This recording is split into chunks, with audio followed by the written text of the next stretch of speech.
एक राजस्थानी बहू का कमाल। दिल्ली के पॉश इलाके में रहने वाला मेहता परिवार शहर के सबसे प्रतिष्ठित परिवारों में से एक था।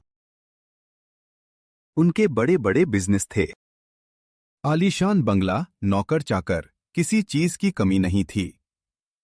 परिवार में थीं सख्त स्वभाव वाली सास शारदा देवी, उनके पति राजेश मेहता और 3 बेटे अमित, विक्रम और रोहन। अमित और विक्रम की शादी हो चुकी थी। उनकी पत्नियां रीना और पायल शहर की हाई क्लास और मॉडर्न बहुएं थीं। लेकिन सबसे छोटे बेटे रोहन ने शादी की राजस्थान की एक साधारण संस्कारी लड़की गौरी से, बिना अपने घरवालों की सहमति से। जब गौरी बार लाल चुनरी और पारंपरिक दुल्हन के लिबास में सजी मेहता हाउस पहुंची तो उसकी सादगी सबको अलग लगी। फिर शारदा देवी बोलती है, ये गांव की लड़की हमारे स्टेटस में फिट नहीं होगी। हाँ मम्मी जी, देखिए कब तक टिकती है। हमारा रहन सहन और इसका काफी भेद है। फिर अगले दिन रोहन शारदा देवी के पास आके कहता है, मम्मी मुझे पता है आपको ये पसंद नहीं आया कि मैंने बिना आपसे पूछे शादी कर ली है, पर अब जब शादी हो चुकी है तो अब गौरी को अपने बहू की तरह स्वीकार कर लीजिए, क्योंकि मैं इसके बिना जी नहीं सकता। शारदा ये सब सुन के चुप रहती है, पर मन से उसे अपनी बहू की तरह वो नहीं मानती है। अगले दिन गौरी ने सोचा, दिल जीतने का रास्ता पेट से होकर जाता है। मैं कुछ अपने यहाँ के पकवान बनाती हूँ, मुझे लगता है सबको ये पसंद आएगा। उसने रसोई संभाली और राजस्थानी व्यंजन बनाने लगी, जैसे कि गट्टे की सब्जी, मोहनथाल, केर सांगरी, राजस्थानी कड़ी, बाजरे की रोटी, लाल मांस और जर्दा पुलाव आदि पकवान। पूरा घर खुशबू से महक उठा।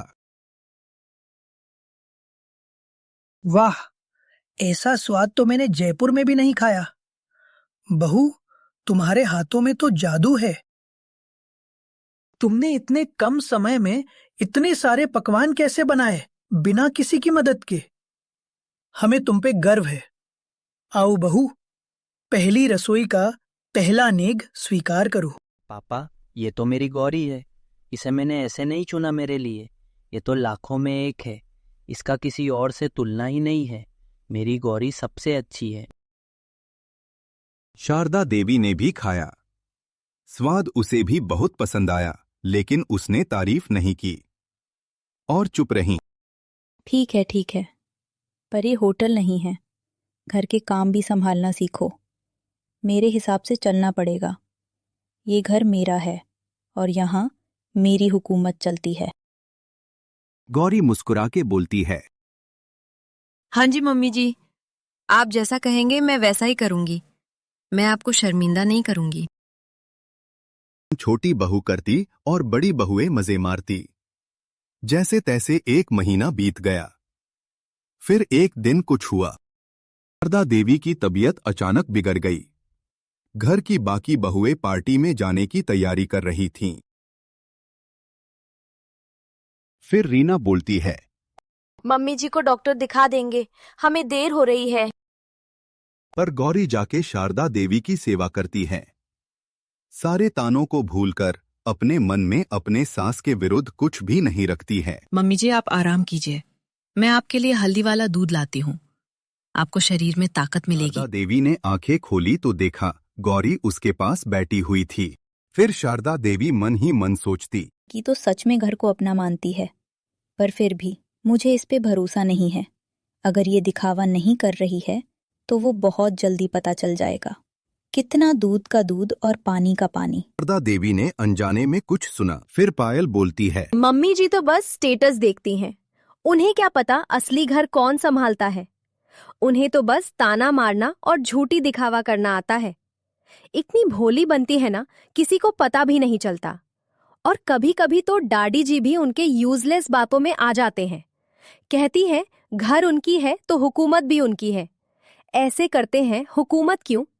हर बात पे रोक टोक करने लगती है। तभी शारदा देवी को एहसास हुआ कि जिन पर वो भरोसा कर रही थीं, वो सिर्फ दिखावे वाली थीं। उसने देखा गौरी बिना किसी शिकायत के रसोई संभालती थी। शाम से लेके रात तक घर संभालती थी, सबका ख्याल रखती थी और सबको लेकर चलती थी। गौरी के प्रति बदलने लगा।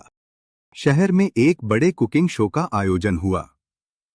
कुछ हाईफाई पड़ोसी शारदा के पास आके बोलने लगी।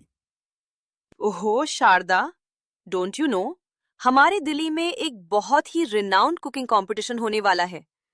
Why don't you send your daughter in laws over there? I think तीनों में से कोई ना कोई तो जीतेगा। ट्रॉफी तो तुम्हारे घर ही आएगी। पर डू यू थिंक दैट गांव की गवार विल गो देयर? मुझे तो लगता है तेरे हाईफाई बहू में से ही कोई जीतेगा। I request you send them there. नहीं नहीं, मेरी छोटी बहू भी कुछ कम नहीं है। वो बहुत अच्छा खाना पकाती है। उसके हाथों में तो जादू है। तुम लोगों को उसका खाना चखना चाहिए। ओके, जो जैसा कि तू बोल रही है, वो तो कंपटीशन में ही पता चलेगा कि how much efficient is your youngest daughter in law in cooking. ये लो, फॉर्म फिलअप कर देना।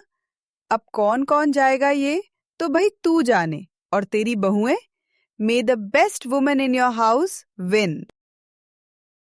फिर यह कह के दोनों चली जाती हैं, पर शारदा मन ही मन सोचती है कि मैंने सोच लिया है, कोई कुछ भी कहे, मैं तो मेरी सबसे छोटी बहू को भेजूंगी। वो सबसे अच्छा खाना पकाती हैं। बाकी दोनों तो बातों में तेज हैं, पर कुछ काम की नहीं है। सारे दिल्ली में हमारा नाम है। अगर मेरी दोनों बड़ी बहुएं गईं तो परिवार का नाक काट के आएंगी। मैं देखती हूँ गौरी कहाँ है, उसे ये खुशखबरी देती हूँ। वो सुन के बहुत खुश हो जाएगी। फिर गौरी सब कुछ सुनने के बाद अपने सास से बोलती है। मैं? इतने बड़े लोगों के बीच? मम्मी जी, मैं कैसे? उधर तो कितने हाई क्लास लोग आए होंगे। मैं उनके बीच में क्या कर पाऊंगी? मुझे डर लग रहा है। तुम कर सकती हो। अपने आप को कम मत समझो। तुम मेहता खानदान की बहू हो।